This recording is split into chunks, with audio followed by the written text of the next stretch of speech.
Llegamos a la conclusión de nuestro libro. El capítulo 19 es cómo termina el autor este precioso libro que ha sido de instrucción y de ánimo para nosotros.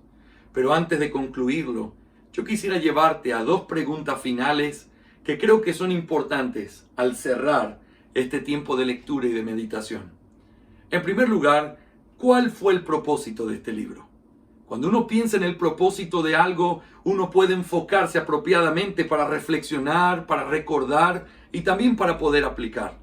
El propósito principal de este libro fue traer luz sobre las verdades del Evangelio que han sido reveladas en la palabra. Estoy seguro que todos sabíamos cuáles eran las dos cosas que debíamos hacer para ser salvos: creer y arrepentirse. Pero espero que después de todas estas páginas leídas y todas estas reflexiones juntos, tú puedas mirar con mucho más detalle, con mucha más claridad, de una manera más concisa y precisa, lo que significa el arrepentimiento y la fe. Ahora, ¿pero para qué? ¿Por qué necesitamos traer luz sobre las verdades del Evangelio? Bueno, en primer lugar, para poder confrontar nuestra propia alma. Todo hombre que quiere predicar la palabra debe recordar que primero la palabra debe golpear nuestro propio corazón. Y por eso yo quiero concluir diciéndote: ¿has hecho tú estas dos cosas que se necesitan para ser salvo? Sé que el propósito es predicárselas a otros, pero en primer lugar, ¿tú mismo te las has predicado? ¿Tú mismo lo has entendido? ¿Has entendido la responsabilidad que tienes de creer y arrepentirte delante del Señor? De que el Señor demanda de todos los hombres que así sea. Anhelo con toda mi alma que tu alma se haya abrazado de Cristo y que hayas puesto tu confianza y también te hayas arrepentido de tus pecados. Pero la segunda razón de por qué es importante traer luz sobre las verdades del Evangelio revelado en la palabra es porque nosotros necesitamos aprender a predicar de una manera más clara. Amados hermanos, una de las cosas esenciales con las que empezamos estas reflexiones era diciendo por qué es importante el Evangelio. No podemos exagerar la importancia del Evangelio. El Evangelio salva almas, el Evangelio transforma vidas, pero también el Evangelio y el tipo de Evangelio que predicamos es el tipo de gente que nosotros tendremos en nuestras congregaciones, en nuestras iglesias, en nuestras membresías. El cristianismo se sostiene sobre la predicación del Evangelio. Y sin duda hemos sido conscientes de cómo el Evangelio ha sido distorsionado. No lo digo necesariamente con una mala intención, pero es una realidad. Un evangelio superficial, un evangelio de una oración del pecador, un evangelio de no compromiso, un evangelio de ignorancia. Lastimosamente todos somos parte de eso. Y la única manera de comenzar a hacer las cosas distintas es predicar el evangelio bíblico de una manera clara.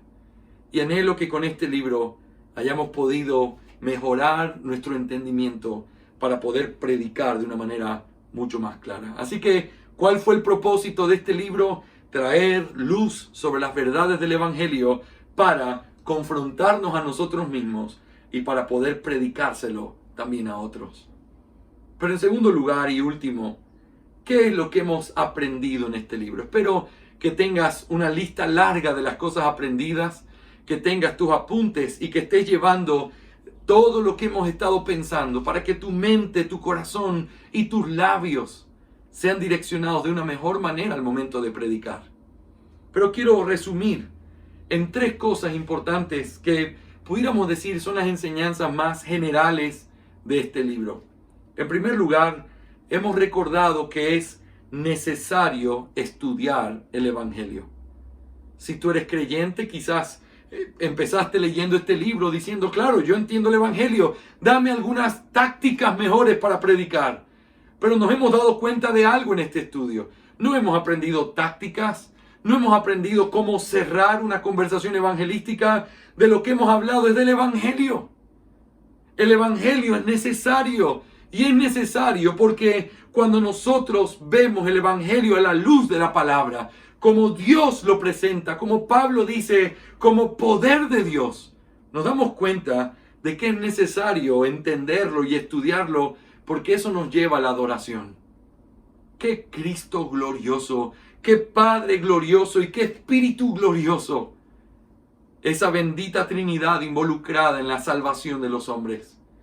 ¡Qué justicia tan perfecta! ¡Qué misericordia tan grande! ¡Y qué poder el del Espíritu al salvarnos en nuestros delitos y pecados! Lo único que podemos hacer al estudiar el Evangelio es caer de rodillas y adorar a nuestro Señor por esta obra tan bendita de la cual nosotros no somos dignos.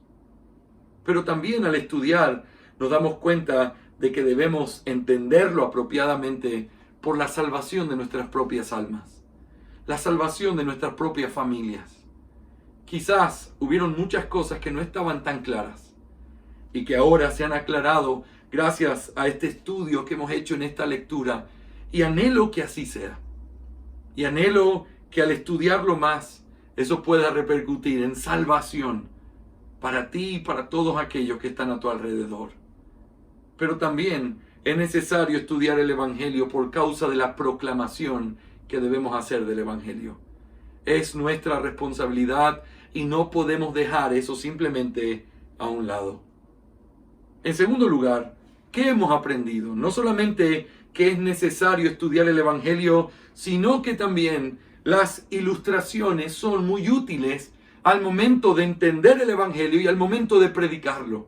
Espero que tu libro esté lleno de anotaciones con ilustraciones que leíste en el libro o que pudimos reflexionar juntos o que tú tienes en tu propia experiencia para poder enseñar estas verdades gloriosas del Evangelio. Quiero animarte cada vez que leas un libro sobre el Evangelio y encuentres ilustraciones, escríbelas, memorízalas para que puedas enseñárselas a otros. Espero que ahora parte de tu forma de hablar y de expresarte esté el árbol del arrepentimiento y la flecha de la fe. Porque al entenderlo, al verlo, la gente puede entenderlo mucho mejor. Pero quiero darte una tercera y última aprendizaje de este libro que creo que es vital y quiero que escuches con mucha atención. También nos dimos cuenta que es vital recordar la responsabilidad que tenemos de predicar el Evangelio. Y quiero cerrar esto diciéndote 3 cosas prácticas a nuestra propia vida en forma de reflexión. Número 1, hay una falencia evidente. Ya lo decía en algunos de los videos anteriores, pero es que nosotros al salir de un tipo de evangelio superficial, de oraciones, de llamamientos, nos volcamos completamente al otro lado. Un evangelio intelectual, un evangelio de darle la gloria a Dios, de proclamar su soberanía, pero que no predica, que no sale, que no habla, que no llena el mundo con la palabra.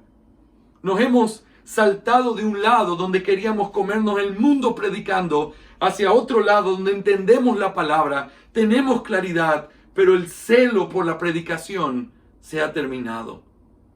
Lo primero que tenemos que reconocer es que hay una falencia que es evidente. Y con esto no quiero decir que entonces por eso las iglesias deben ser muy numerosas y tener muchísima gente y que eso es muestra del Evangelio. No necesariamente.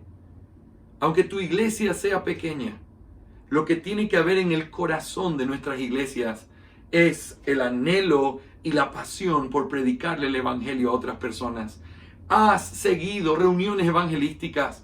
Predica el Evangelio desde tu púlpito cada domingo. Enséñale a la gente de tu iglesia a predicar. Utiliza folletos, imprime folletos, tenlos a la mano.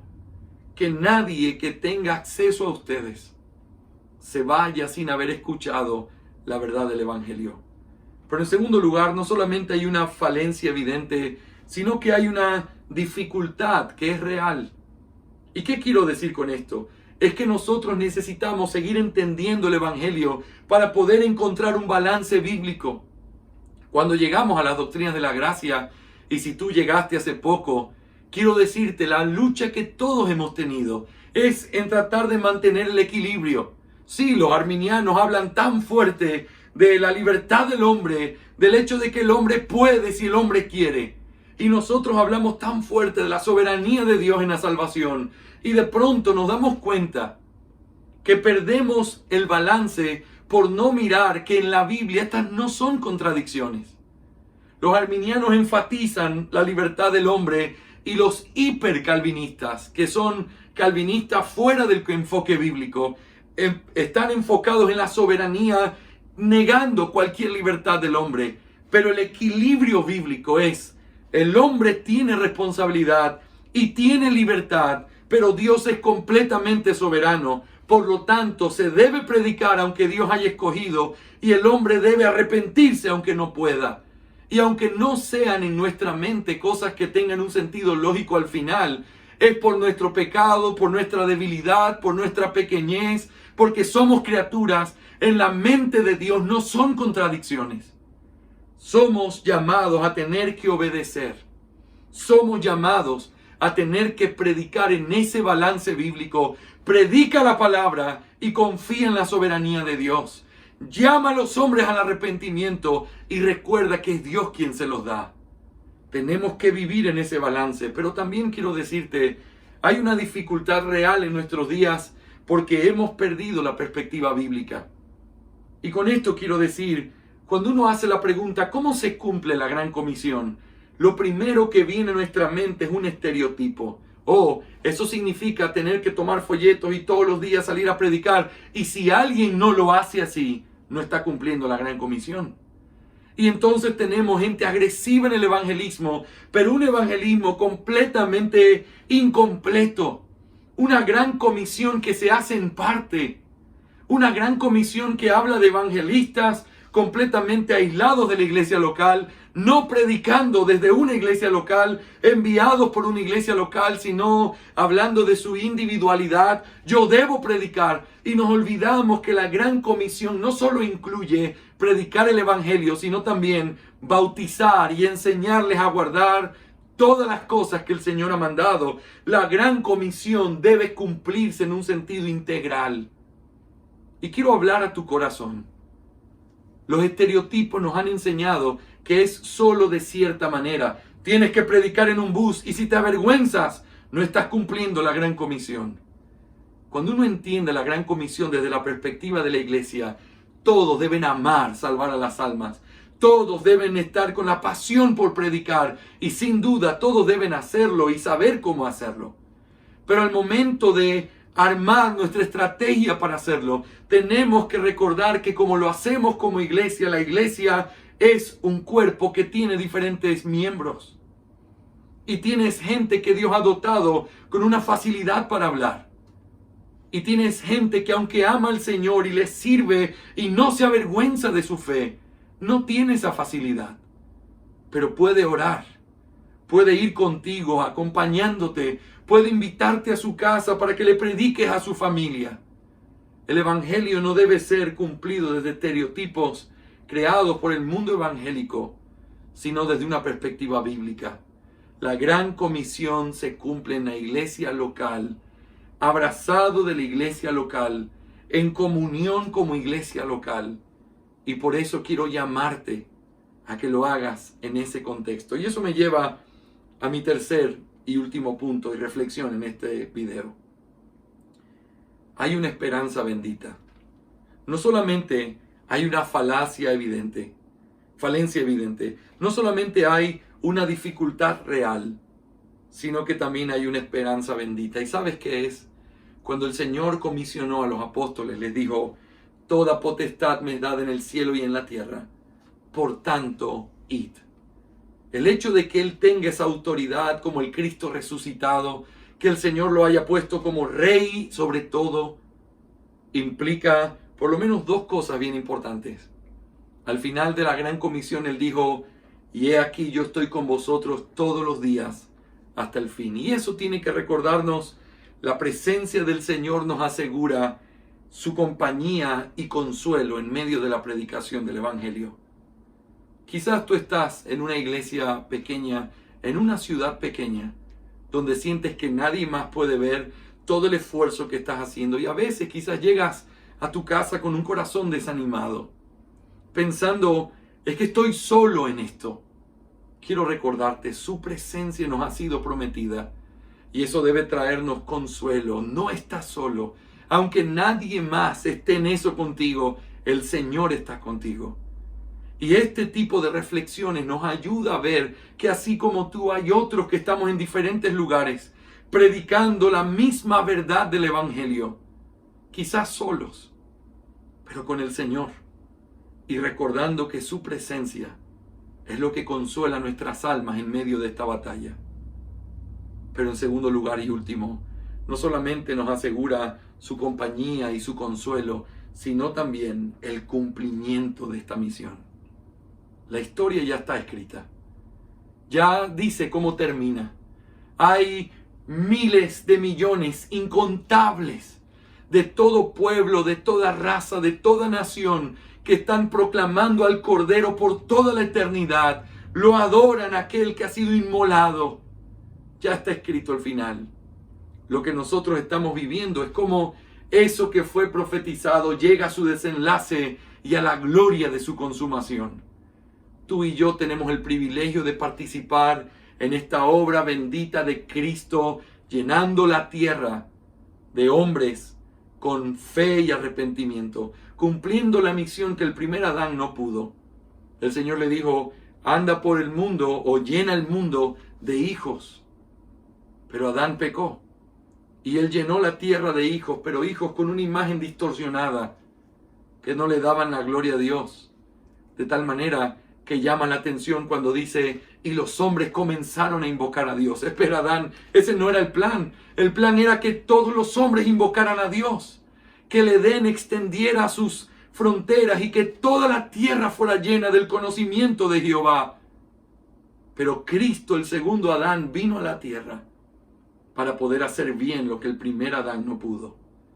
Y hoy, en su iglesia y con el poder de su Espíritu, está salvando a su pueblo alrededor del mundo, llenando la tierra de hombres que invocan su nombre. Y un día la tierra será llena del conocimiento del Señor, como las aguas cubren la mar. Y esto es algo que tiene que llenar nuestro corazón de esperanza. Eso motivó a los primeros misioneros. Eso ha motivado a pastores y hombres de Dios a lo largo de toda la historia de la iglesia. Y eso es lo que tiene que motivarnos a nosotros. No importa si la cultura en donde estamos está tan cerrada en su pecado, no hay nada que sea imposible para Dios. Y no importa qué tan endurecidos estén, cuando el Señor llama y los trae en arrepentimiento y fe, no hay nadie que pueda oponerse a su mano y preguntarle, ¿qué haces? Anhelo que estos videos hayan sido de edificación y de ayuda para tu vida, y anhelo que puedas sentir nuestro abrazo desde aquí, juntos en esta batalla. No dejemos de hacer lo que nuestro Señor nos mandó hacer, predicando el Evangelio a nuestras almas, pero también proclamando por todo el mundo que hay dos cosas que los hombres deben hacer para ser salvos.